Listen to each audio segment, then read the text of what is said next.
Halo, selamat siang pemirsa, apa kabar Anda hari ini? Seperti biasa, saya Niki Srait dan Bribka Avi Olivia kembali menemani Anda dalam catatan seputar investigasi CSI, program kerjasama antara Radio Televisi dengan Markas Besar Kepolisian Negara Republik Indonesia, Mabes Polri. Ya pemirsa, program ini bertujuan untuk meningkatkan kesadaran kita semua akan pentingnya rasa aman di lingkungan masyarakat.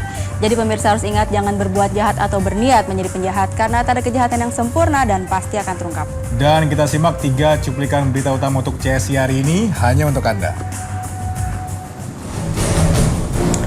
Ulah membuang bayi kian nekat. Tadi malam wanita muda meninggalkan bayinya dalam taksi di Bekasi, Jawa Barat. Dan pemirsa, seorang wanita yang berprofesi sebagai pedagang kain keliling diserang pelajar SD di Kalimantan Timur. Jembatan penyeberangan di Lebak Bulus, Jakarta Selatan menjadi saksi bisu kejahatan. Bagaimana kondisinya sekarang?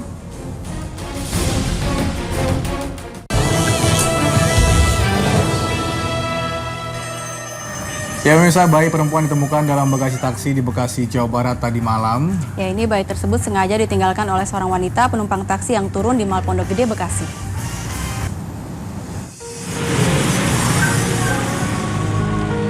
Temuan bayi yang sudah tak bernyawa berawal dari kecurigaan sopir taksi bernama Anwar. Berangkat dari poolnya di Kodau Jati Asih, taksi yang dikemudikan Anwar dihentikan seorang perempuan muda di dekat Pasar Swalayan Tip Top. Ia membawa tas jinjing parasit warna hitam. Tujuannya ke kawasan kota di Jakarta. Namun mendadak, wanita penumpang itu minta masuk ke Plaza Pondok Gede untuk menjemput temannya. Hingga setengah jam kemudian, penumpang itu tak pernah muncul lagi. Aparat Polresta Bekasi Kota yang mendapat laporan sopir taksi menemukan tas jinjing itu berisi jasad bayi perempuan. Dalam tas tersebut, terdapat kaos dewasa putih bertuliskan Happy Panda, 1 celana pendek jeans, serta celana dalam wanita warna hitam. Jasad bayi dikirim ke RS Polri Kramat Jati untuk divisum. Dari Bekasi, Jawa Barat, Hashim Adnan, Raja Wali Televisi. Ya, ini awal November lalu kasus serupa juga terjadi di Pondok Gede, Bekasi. Ketika itu mayat seorang bayi laki-laki ditemukan dalam kantong plastik hitam dengan leher terlilit kain putih. Ini pelaku sengaja membuang jasad bayi dalam angkot jurusan Cililitan Pondok Gede di Jalan Jati Rahayu dan hingga kini belum terungkap siapa pelaku membuang bayi yang diduga baru dilahirkan ini karena di tubuhnya masih menempel ari-arian. Dan pemirsa, untuk mengetahui perkembangan lebih lanjut mengenai kasus pembuangan bayi dalam taksi telah bergabung bersama kami via telepon Ibtu Puji Astuti, Humas Polres Bekasi Kota. Selamat siang, Ibu. Iya, selamat siang, Pak. Iya, Ibu, langsung saja kita ingin bertanya, seperti apa update terakhir terkait pemeriksaan kasus ini, Ibu? Ya, baik. Kemarin itu dari Polsek Pondok Gede, kami mendapat laporan dari anggota yang tiket bahwa setelah melapor seorang pengemudi taksi Bluebird yang mendapat penumpang membawa bayi namun sudah dalam keadaan meninggal di dalam bagasi. Demikian. Ibu, dari keterangan dari sopir taksi, apakah sudah dapatkan ciri-ciri pelaku atau sketsanya begitu, Ibu? Menurut informasi yang kita dapat dari sopir pengemudi taksi tersebut, ciri-ciri ibu yang menjadi penumpangnya itu adalah berkulit putih, tinggi sekitar 160 cm, kemudian berperawakan sedang, mata agak sipit, seperti itu. Ya, Ibu, apakah sudah dapatkan informasi mengenai kondisi bayi begitu setelah divisum? Apa yang menyebabkan sang bayi meninggal dunia? Sampai saat ini kami belum konfirmasi lagi dengan petugas, Pak. Karena kita sambil menunggu penyelidikan selanjutnya. Nanti kami informasikan kembali untuk perkembangannya hasil penyelidikan dari kami.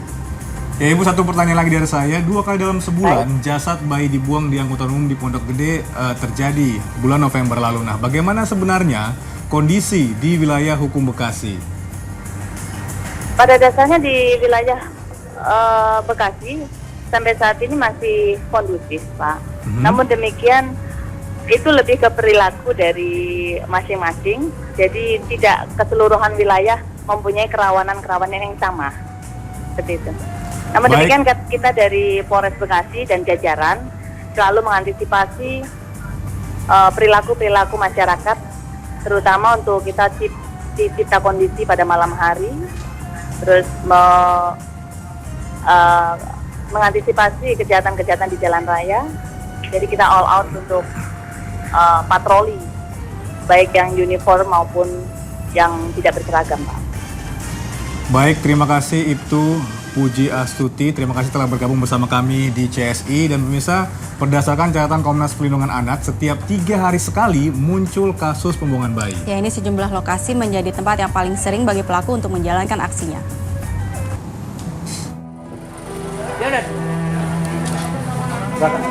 Warga ramai-ramai berkumpul di rumah Ketua RT 12 Ancol Selatan, Sunter Agung, Tanjung Priuk, Jakarta Utara. Warga yang penasaran ingin melihat sesosok bayi yang kini dalam perawatan keluarga Ketua RT.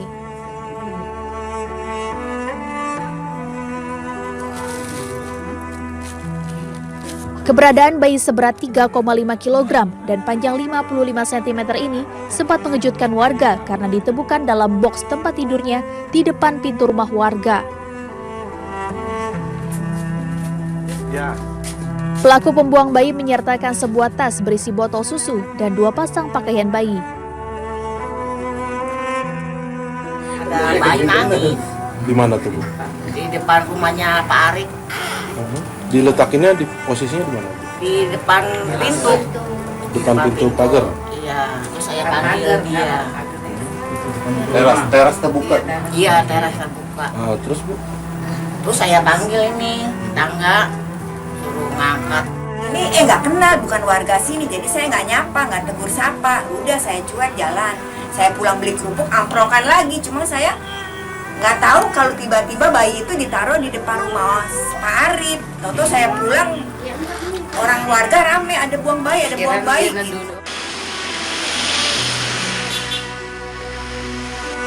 Selain teras rumah, sejumlah lokasi yang selama ini menjadi tempat favorit pelaku buang bayi adalah area sekolah.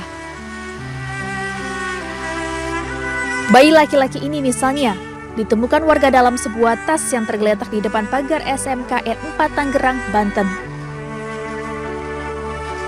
Setelah dirawat dalam inkubator di ruangan instalasi gawat darurat RSUD Tangerang, kondisi bayi berangsur-angsur membaik. Tim CSI melaporkan untuk Raja Wali Televisi. Sementara itu pemirsa, puluhan warga Kelurahan Baya, Kota Palu, Sulawesi Tengah merusak rumah keluarga perempuan hamil di luar nikah. Ya, ini amarah warga semakin menjadi karena adanya hukum adat yang mengharuskan keluarga perempuan yang hamil di luar nikah harus diusir keluar kampung.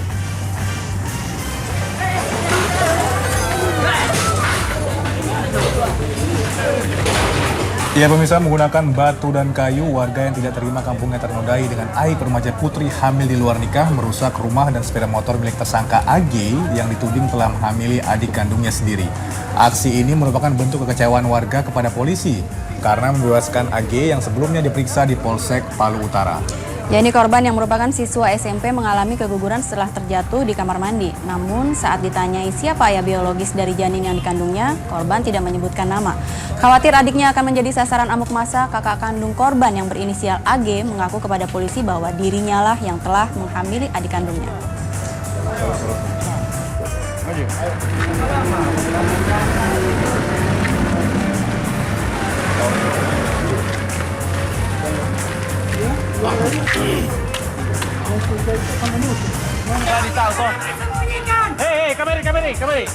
Sesungguhnya dia punya pacar, tetapi pacarnya itu tidak ditahu keberadaan.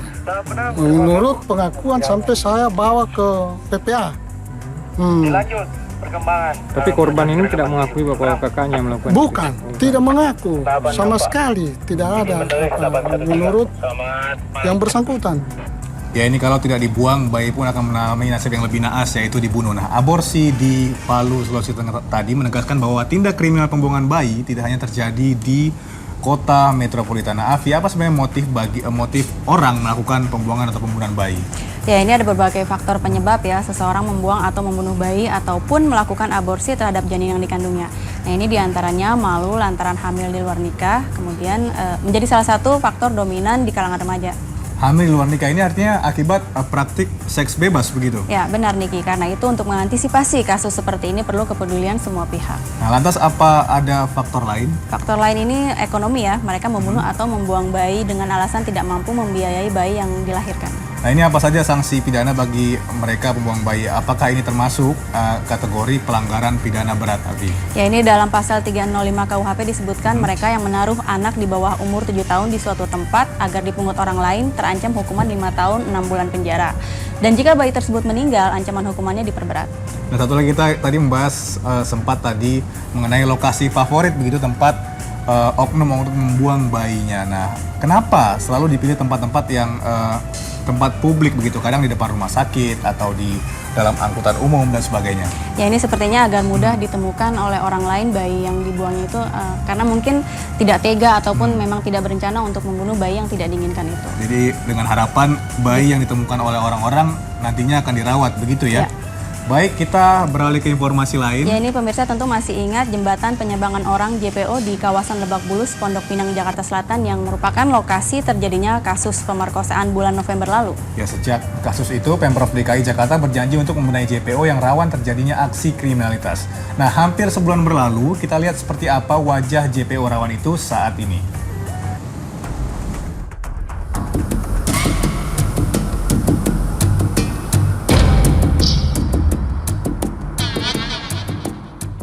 Jembatan penyeberangan orang atau JPO ini berlokasi di Jalan TB Simatupang dekat Ruko Plaza 3 Pondok Indah, Pondok Pinang, Jakarta Selatan. Di sini terjadi kasus perkosaan Sabtu sore tanggal 21 November. RJ, wanita calon PNS berusia 23 tahun, diperkosa dan dirampok.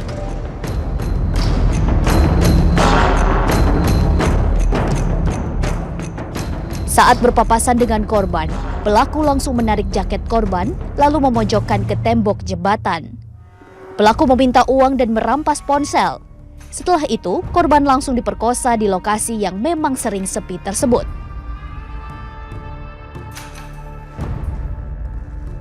Tepat sebulan berselang, apakah ada perubahan berarti di lokasi ini?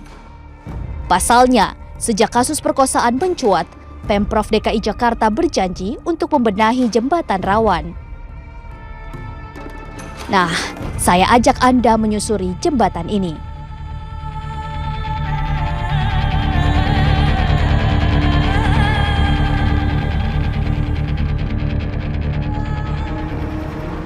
Ya, inilah jembatan penyeberangan orang yang berada di Lebak Bulus. Memang beberapa bulan yang lalu di jembatan ini terjadi aksi pemerkosaan yang melibatkan seorang perempuan. Kondisi di siang hari saja masih sepi dan juga tidak ada orang yang melintasi jembatan ini. Tetapi semenjak adanya kejadian tersebut, di jembatan ini sudah dipasang lampu penerang yang bisa menerangi jembatan ini pada malam hari. Nah, bagaimana tanggapan warga? Apakah masih ada yang berani melewati jembatan ini?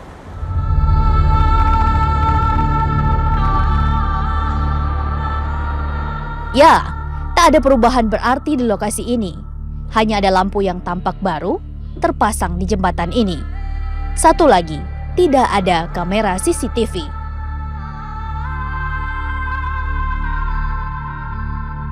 Lama saya menunggu. Hanya satu orang yang melintasi jembatan ini. Emang di sini kalau malam-malam sepi banget sih, Mbak. Mas ini setiap hari lewat sini apa memang kebetulan lagi lewat kebetulan sini? Dulu saya kan kerja lama di sini. Tapi emang dari dulu sejak 2 tahun yang lalu mungkin udah sepi banget sini, Mbak, kalau malam-malam.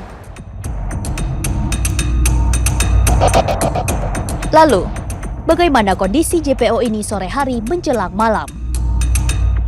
Ya pemirsa, bisa dilihat inilah kondisi dari jembatan penyeberangan orang yang berada di Lebak Bulus, dan di belakang saya ini bisa terlihat jalanannya masih rusak dan belum mulai diperbaiki.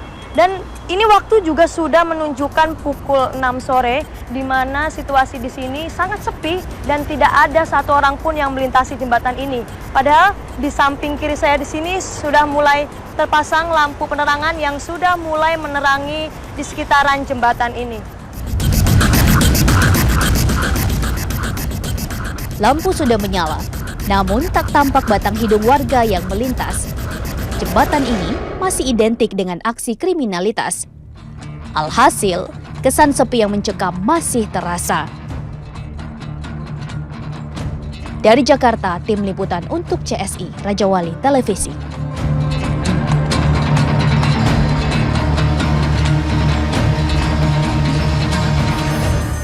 Nah ini Afi suka selfie tidak? Sesekali. Sesekali ya. Nah ini ada kasus unik, ini yang mana dua pencuri jejaknya terlacak karena mereka berselfie dengan uang hasil kejahatan mereka. Nah, berita selengkapnya sesaat lagi di catatan seputar investigasi.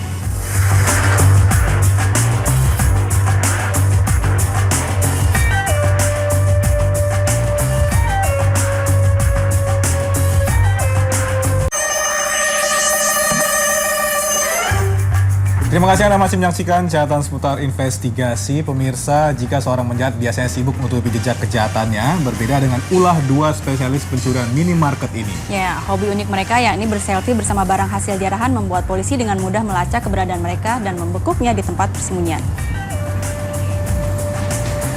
Ya pemirsa, U dan A adalah dua orang spesialis perampokan minimarket yang terbilang sadis saat melakukan aksinya. Dengan bersenjatakan samurai dan golok, mereka tidak segan-segan melukai korbannya. Namun penyidikan polisi akhirnya berhasil mengungkap keberadaan mereka dan membekuk keduanya. U dan A kerap mengabadikan hasil jarahan mereka dengan berselfie ria. Dari foto ini pula, polisi menemukan jejak untuk membongkar persembunyian keduanya. U yang sempat memberikan perlawanan akhirnya tewas usai tertembus timah panas polisi.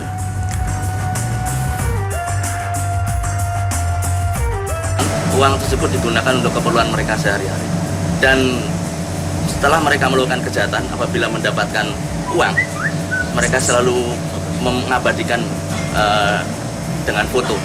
Jadi tidak, jadi ada di handphone mereka ada selfie menggunakan uang hasil pencurian. Ya ini pemirsa, pengalaman pahit menimpa penyanyi jebolan ajang pencarian bakat Hussein Alatas. Rumah kakeknya dirampok oleh komplotan perampok saat dia sedang menginap di sana. Segala barang berharga yang ada di dalam rumah dibawa kabur para pelaku. Ya peristiwa ini terjadi dini hari, tepat setengah jam setelah Hussein pergi ke kamar untuk tidur. Kita simak cerita Hussein dalam segmen Kriminal dan Selebritis.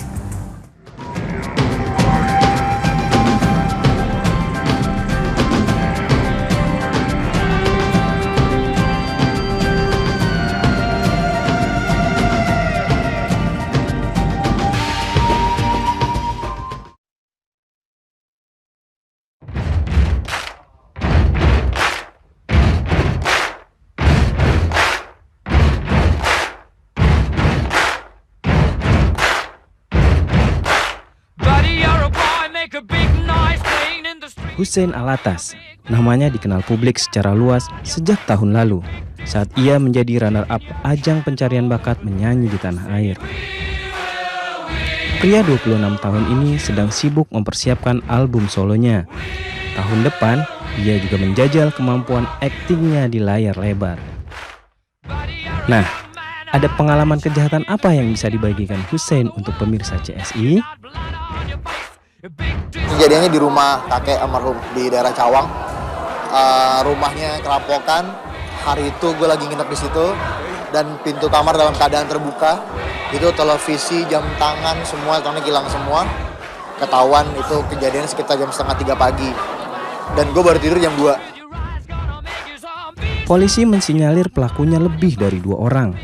Meski ditimpa musibah, satu hal yang disyukuri Hussein adalah para perampok tak melukai dirinya maupun keluarganya. Iya, dan gak tutup pintu. Jadi kalau waktu itu gue melek, terus gue teriak, kelar gue. Tapi waktu itu gak sadar gue, jadi terjadi jauh banget mereka sih. Maksudnya kita gak bisa tahu. Pria berdarah Arab ini kini lebih waspada. Ada sejumlah tips aman yang dibagikan untuk pemirsa CSI. Waspada lebih jadi pengalaman buat pelajaran ya. kunci pintu sekarang nggak cukup cuma satu doang, mungkin udah perlu CCTV, udah perlu alarm barangkali, jadi udah perlu kayak gitu. Jadi bukan begaya, tapi memang untuk secure, karena bahkan ada banyak yang udah pakai alarm, ampun tetap kena juga. Itu tadi pesan dari Hussein Alatas, lebih waspada, pasang alarm, dan juga kamera CCTV. Dari Jakarta, Richard Liu dan Alexander Feba untuk CSI Raja Wali Televisi. Ya pemirsa, pengalaman yang dialami pesinetron Naysila Mirdad lain lagi apabila tadi saat perampokan di rumah kakek Hussein seluruh penghuni sedang tertidur. Nah ini Naysila melihat dengan mata kepala sendiri pencuri masuk rumahnya. Ya ini pelaku bahkan sempat mengendap masuk ke kamar tempat Naysila dan adiknya tidur. Nah lalu apa yang dilakukan Naysila saat itu? Kita simak langsung segmen Kriminal dan Selebritis Naysila Mirdad. Kriminal dan Selebritis kali ini saya sudah bersama Naysila Mirdad, aktris muda berbakat tanah air yang akan berbagi pengalamannya mengenai tindak kriminal yang pernah dia alami. Halo Mbak Naysila. Halo. Apa nih yang bisa dibagi? Pengalaman pahit apa nih terkait dengan tindak kriminal yang pernah dia alami? Oke. Pernah satu malam perasaan aku kok nggak enak sekali ya. Akhirnya dari kamar aku tidur di kamar adik aku. Kamar adik aku itu udah tangganya naik ke atas, jadi kasurnya ada di atas. Dari kasur kita bisa lihat langsung ke pintu kan. Terus aku tengah malam ngelihat pintunya tuh kayak kebuka. Terus aku mikir, oh siapa tahu ini mama atau papa yang mau ngecek anak-anaknya udah tidur atau belum dulu ya ini. Terus udah gitu pas aku buka mata ternyata itu orang yang aku nggak kenal. Terus aku panik sekali, aku takut, tapi aku pura-pura tidur di situ.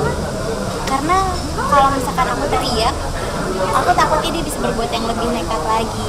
Aku dengar suara dia naik tangga, naik untuk lihat ke kasur atas. Terus dia diem, terus dia turun lagi. Aku bersyukur banget, gak lama aku langsung kamar mama sama papa. Mereka udah tidur. Ternyata benar maling itu dia hanya ngambil HP sama laptop waktu itu. Kira-kira apa sih tipsnya yang bisa dibagi kepada pemirsa Raja Wali TV ketika mungkin lebaran nggak ada orang di rumah dan hanya infal yang jaga rumah? Kalau memang saat itu ada karena keteledoran aku sendiri ya, saat nggak ada orang di rumah dipastikan semua pintu terkunci dan aman di dalam rumah. Itu itu aja sih. Terima kasih informasinya. Ya, pemirsa, itulah tadi tips dari Naysila Mirdad yang mana jika Anda mungkin sedang lebaran dan hanya ada pembantu di rumah, Anda harus pastikan kunci rumah Anda tertutup dan tingkatkan kewaspadaan supaya Anda terhindar dari tindak kejahatan dan tindak kriminal. Dari Jakarta, Desi Jayanti, Zulaumi Karsa melaporkan untuk CSI Raja Wali Televisi. Ya, pemirsa, seorang pelajar SD menikam pedagang kain lantaran disuruh oleh temannya. Berita selengkapnya sesaat lagi di catatan seputar investigasi.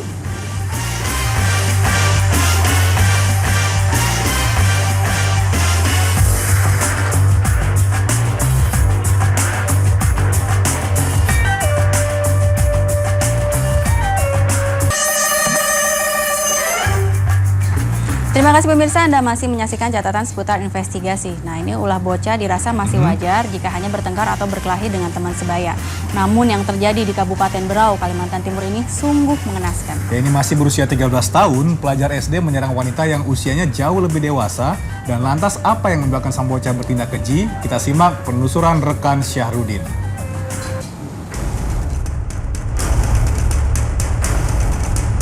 Cerita mengenaskan ini bermula dari sebuah sekolah dasar tempat pelaku berinisial SN bersekolah di Kabupaten Berau, Kalimantan Timur. Tanpa alasan yang jelas, bocah berusia 13 tahun itu menyerang Sumarni, wanita berusia 33 tahun yang dikenal sebagai pedagang pakaian keliling. Tim unit Reskrim Polsek Tanjung Redep turun ke tempat kejadian perkara untuk menelusuri cerita pelaku saat menyerang korban di Kelurahan Kudung Panjang. Sepanjang penelusuran mencari barang bukti di TKP, pelaku didampingi ibunya yang tidak menyangka anak pertamanya itu akan berbuat keji. Dari penelusuran inilah akhirnya terungkap jika SN membunuh lantaran dipaksa oleh temannya Al, 16 tahun, yang kini buron. SN menyerang korban secara brutal yang menyebabkan korban menderita luka tikaman.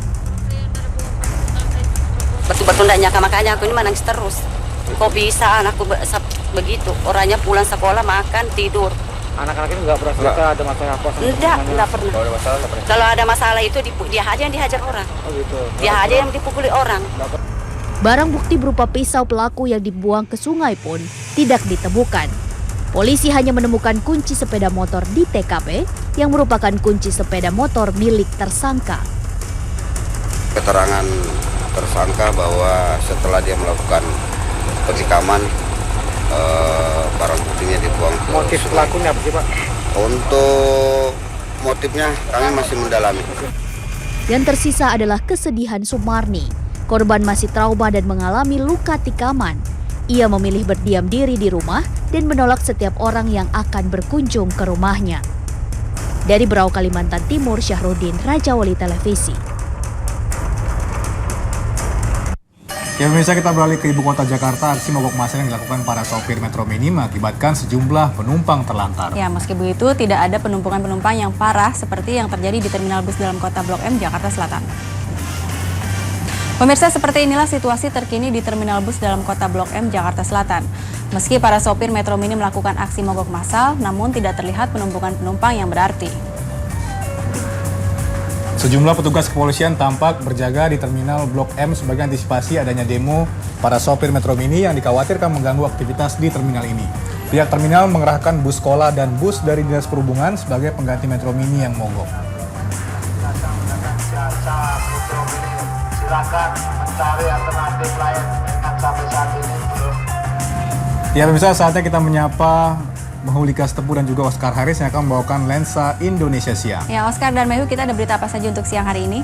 Ya, Niki dan Bribka Afi, di Lensa Indonesia Siang kali ini kami akan melanjutkan mengupdate informasi ini mengenai ancaman para sopir Metro Mini yang akan melakukan aksi mogok operasi setelah ditertibkan oleh Pemprov DKI. Lalu, apakah ini memberikan efek atau dampak terhadap warga Jakarta? Kami nanti akan terhubung dengan Putri Dinar dari Terminal Blok M untuk mengetahui seperti apa suasana terkini di sana. Ya, dan juga ini ada berita duka datang dari presenter Farhan, di mana anak sulungnya baru saja meninggal akibat penyakit leukemia. Dan kami akan membahas lebih dalam mengenai penyakit leukemia yang ternyata rentan sekali dihidap oleh anak-anak. Sesaat lagi hanya di Fokus Lensa. Kami kembalikan ke Bribka Afi dan juga Niki.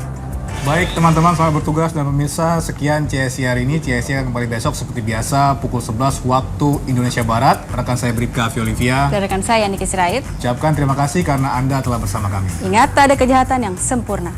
Sampai jumpa.